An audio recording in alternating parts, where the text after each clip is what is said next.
Hi, beautiful people. For anyone that didn't know, I started a podcast of the same name, God is Gray, so we could expand the conversation we're having here. So please search God is Gray on Apple, Google, Spotify, Anchor, and more. And if you haven't already, please pick up a copy of Linda K. Klein's Pure. My interview with her goes up next week, December 3rd, and I really want you guys to hear her message. Linda is a fellow Christian, and she spent 12 years researching the effects of the evangelical purity movement. If you're saving yourself from marriage, I honor and respect that, but Linda's book Pure is about what happens when we associate our love for God with sexual shame. I want you guys to go into all your sexual choices with open eyes, open hearts, and as much education and information as possible. That said, I will be devoting all of December to shame, purity, pleasure, and finally, the big question you guys keep asking me, what are my opinions on pornography? I have amazing interviews I'm so excited to share with you guys. So please like and subscribe, share, support me on Patreon if you can to just keep these conversations going. On the podcast today, I'm talking to my dear friend Tori about the time her Mormon mother sent her to a military-based Christian boot camp called Thayer Learning Center. To me, this is an incredibly important conversation, and I wanted to frame it in a way you guys could maybe share this with your parents or your church leaders, because I get so many letters from you guys, and I hate to say it, but some of them are addressing behaviors from either parents or church leaders that I would consider either teetering on or to be blatant spiritual abuse. Spiritual abuse is simply when someone is manipulating you in the name of God. If you need to stay home from church because you're feeling sick and a pastor tells you that makes you less of a Christian, that is spiritual abuse. If someone is convincing you to drain your bank account in the name of God, that is spiritual abuse. If someone is telling you your mental illness is a result of not praying enough, or that your homosexuality is the product of a demon possession, these are forms of spiritual abuse. The confusing thing about spiritual abuse is that the perpetrators are people that we know and love and trust.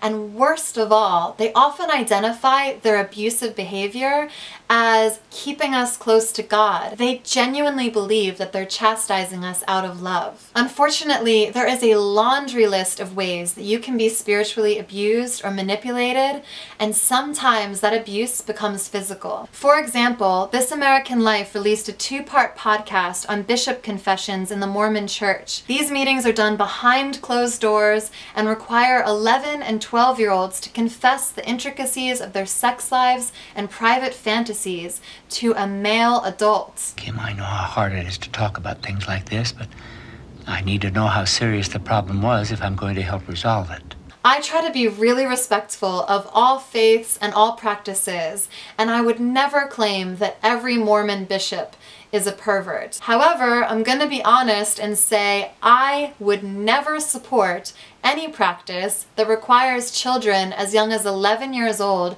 to admit to an adult the intricacies of their sexual thoughts and how they're developing in that area. That is very private, and it has caused so much shame. And for any of you Christians thinking we're in the clear and this is just about Mormonism, you are wrong. The evangelical Christian church shares similar sexual values to the Mormon church, and we have hurt our young people too. A prime example is gay conversion therapy. Please check out the film Boy Erased, based on the memoir by Garrett Conley. Garrett suffered extreme mental and spiritual abuse during his time at Love in Action. Wonderfully, he has since made amends with his mother Nancy. Because I prayed the wrong prayer for a couple of years. You know, God change Garrett. What if he's saying, no, I don't need to change Garrett?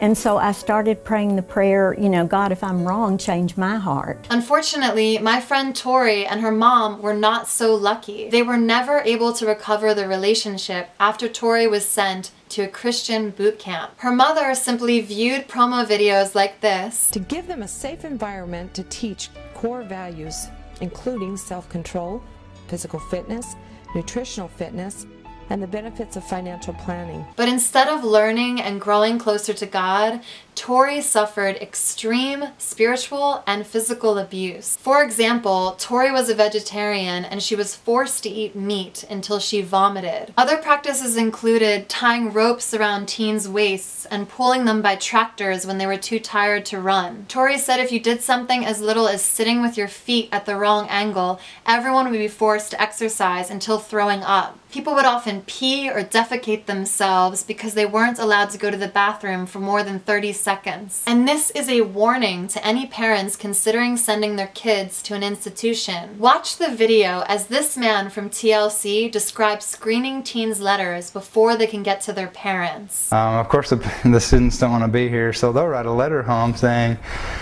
you know, we're treated like animals, we're eating horse food.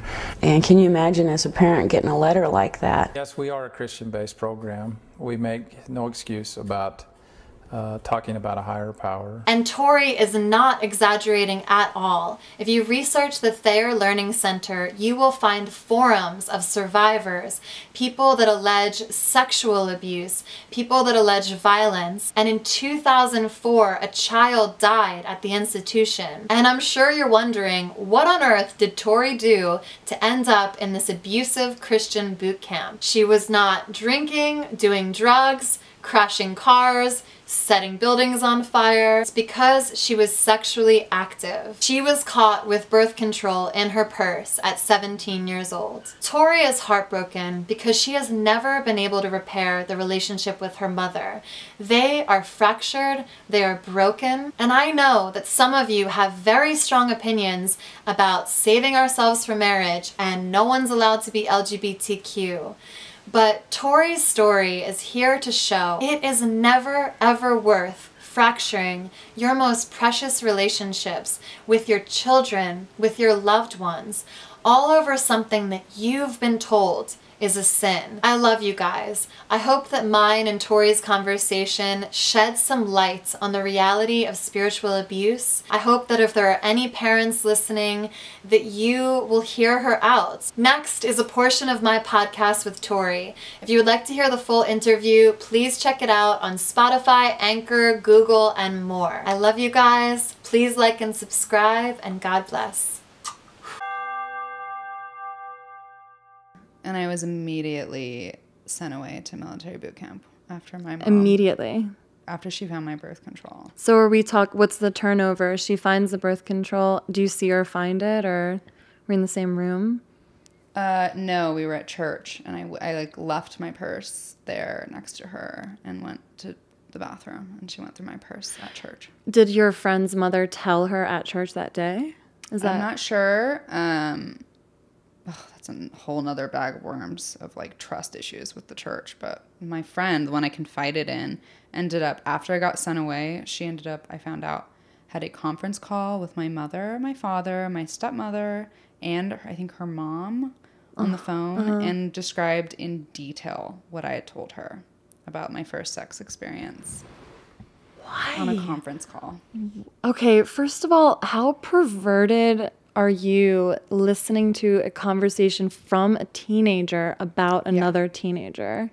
Like, I would be like, please spare me the details. So that is so disgusting. Like, so many trust issues on so many levels with, like, it was not even about my mother. It was, like, about the whole community. And, like, and then after I got sent away to a place, which, you know, I don't want to go into detail about it because it's... Did they like take you away in the middle of the night, or how did they get you there? They usually do. My mom did not want to do it that way because she wanted to have like a direct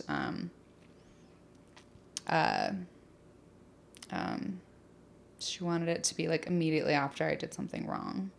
So she was like tapping. Like you're a dog, like you're gonna forget why you got sent there. Yeah, no, that's exactly it. Like conditioning. It's crazy. Okay. I believe is what it's called. No, she tapped the phone lines. And so she like had them ready to go, the two guys that came to get me. And she was tapping the phone lines. And so I was talking to my boyfriend. I wasn't allowed to see him.